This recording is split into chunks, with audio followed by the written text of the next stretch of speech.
ফিলিপাইনে আছড়ে পড়েছে super typhoon ফাং-ওং, যার প্রভাবে উপকূলীয় অঞ্চলে বিশাল ঢেউ আছড়ে পড়ছে এবং ব্যাপক বন্যা দেখা দিয়েছে। এই শক্তিশালী ঝড়ে এ পর্যন্ত কমপক্ষে 2 জন নিহত হয়েছেন এবং 10 লক্ষাধিক মানুষকে নিরাপদ আশ্রয়ে সরিয়ে নেওয়া হয়েছে। 9 নভেম্বর রবিবার রাতে আরোরার ডিনালুঙ্গান শহরে টাইফুনের প্রভাবে উপকূলীয় অঞ্চলগুলোতে 20 থেকে 33 ফুট পর্যন্ত বিশাল ঢেউ আছড়ে পড়েছে, যা সমুদ্রের বাঁধ টপকে রাস্তাঘাট ভাসিয়ে দিচ্ছে। প্রত্যক্ষদর্শীরা জানিয়েছে, ঢেউ আছড়ে পড়ার সময় মাটি কেঁপে উঠছিল।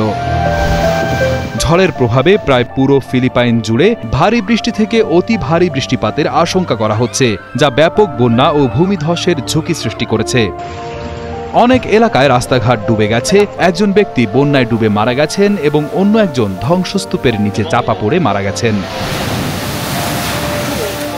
ঘূর্ণিঝড় কালমেগির ব্যাপক ক্ষয়ক্ষতি এবং ফাং-ওংয়ের সম্ভাব্য বিপর্যয়ের কারণে প্রেসিডেন্ট ফার্নিন্দান্দ মার্কোস জুনিয়র রাষ্ট্রীয় জরুরি অবস্থা ঘোষণা করেছেন। বন্যা ও ভূমিধসপ্রবণ অঞ্চল থেকে 10 লক্ষেরও বেশি মানুষকে নিরাপদে সরিয়ে নেওয়া হয়েছে।